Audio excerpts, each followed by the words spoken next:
Hi, Sean Huxter here. Welcome to Magic Little Worlds with me. Today I've got something very exciting to show you. It's the Starbug electronic playset from Product Enterprise from the TV series Red Dwarf.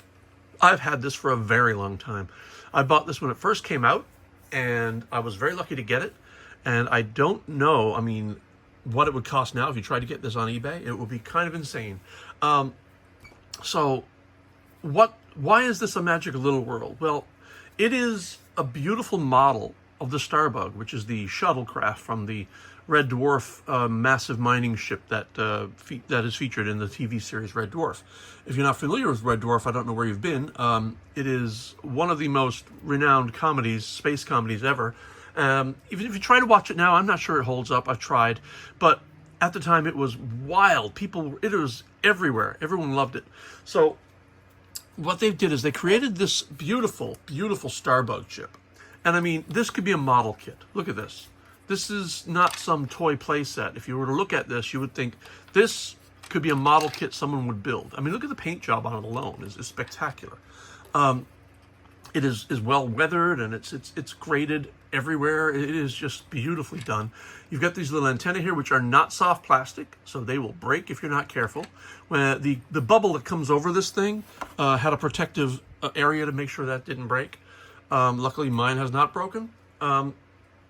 It came on this beautiful display, which I did not throw out because why would I? It is an amazing landing base, and I use it to display the Starbug, and it is on my shelf just like you see here.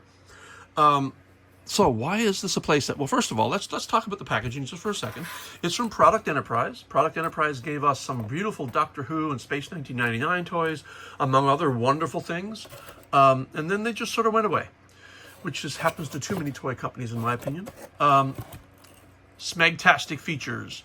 Authentic dialogue from the TV series, highly detailed play interior, pop-up holly, launching probe, articulated figures of Rimmer, Lister, Cat, and Crichton. Let's look at the back because there are features shown. I'm not going to read the whole thing to you. You can pause the video if you want and read that. And let's look at the back if you wanted a sneak peek. But let's not go too much into that because we're going to actually open it for you. And then you've got some of the features being displayed here. Again, if you want to see this, you can pause and look. But for now, what does that say there? For more exciting collectibles, visit our online shop. Well, guess what? That's too late. All right, let's get to the playset itself. This is the Starbug ship. Like I said, it's got all these features. It looks beautiful. This is also not soft plastic, so be very careful with these things. It is prone to breaking. There is a tab here. We'll get to why that is there in a bit. And then, what is it exactly? Here it is. Here's the playset inside. I did not do any organizing.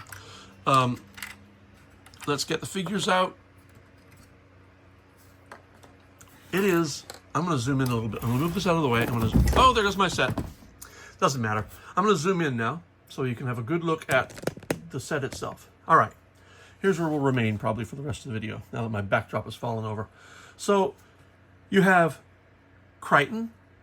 Let me zoom in to get him focused. There we go, Crichton.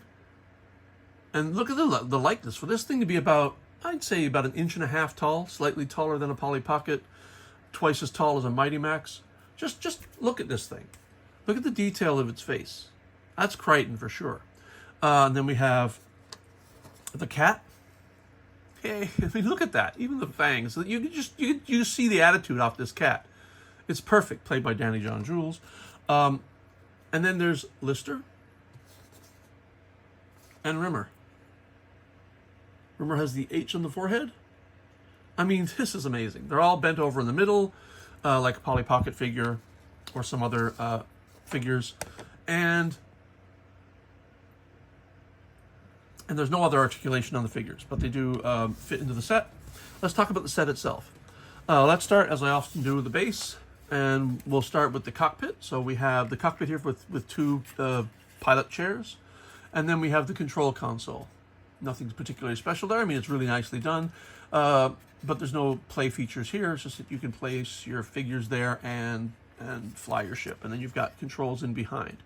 Now, here's where the fun begins. Going back to the living area, which is like the kitchen area in this case, I think.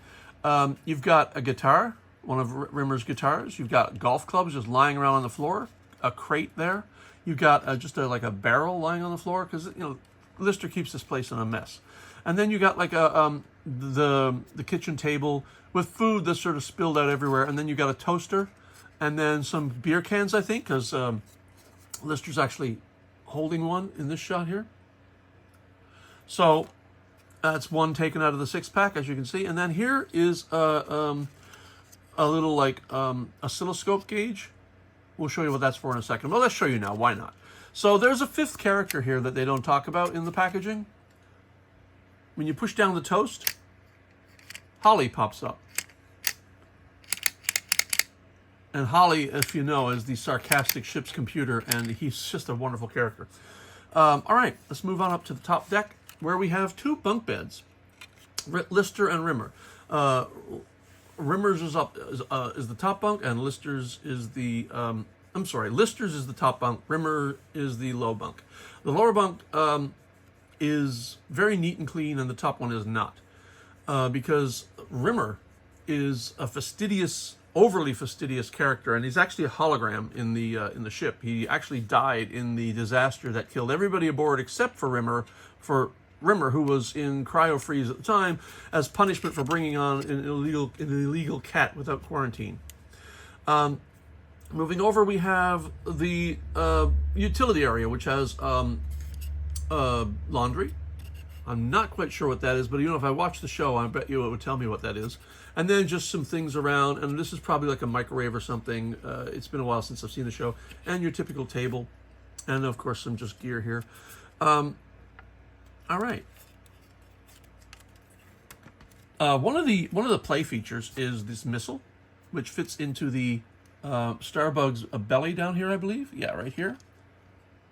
And it pops in like so, and then this lever that I showed, that we saw, is launches it. Pretty strong, actually. Beautiful detail. I mean, my God, this is absolutely spectacular. What else do we have? Well, it does have electronic features. You have personal habits that make a monkey blush. That was the cat. Smoke me a kipper, Skipper. I'll be back for breakfast. Smoke me a kipper, Skipper. I'll be back for breakfast. That's a character that is played by an alter ego of Rimmer in the show. Lister in the show, sorry. Step up to red alert. Yes, sir. Are you absolutely sure? It does mean changing the bulb. All hands on deck. Swirly thing alert. Swirly thing alert. Does anyone fancy a vindaloo? Oh, screw down my diodes and call me back. Our biggest enemy is going space crazy through loneliness. The only thing that helps me maintain my slender grip on reality is the friendship I share with my collection of singing potatoes. You have personal habits that make a monkey. So I don't know how many phrases there are. I've never cycled through them all. That might have been all of them. But there were phrases from everybody in there. So like your cat.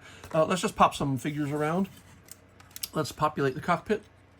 We'll put Dave in there and Crichton. The one thing I would do if I was making this, I think the one thing I would do is I would put a traffic cone up in Dave's bed, because there's this funny episode where they wake up after a party and they're alone on this massive ship, and they just have this party, and they wake up and Dave's got a traffic cone in his bed, and he says, "Well, I don't know where I got this traffic cone." Anyway, it's pretty hilarious. Anyway, I'm going to zoom back out again now. Ignore the fact that my background's gone.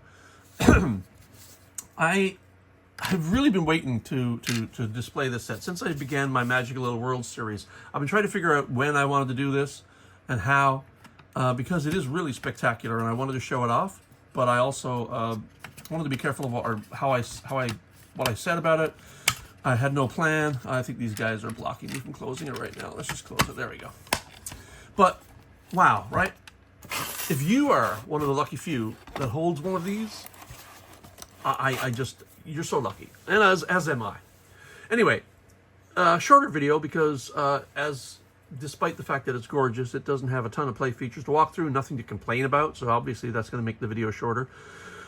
And I really hope you enjoyed this. I really hope in your quest to find one that you actually get one that doesn't cost an arm and a leg.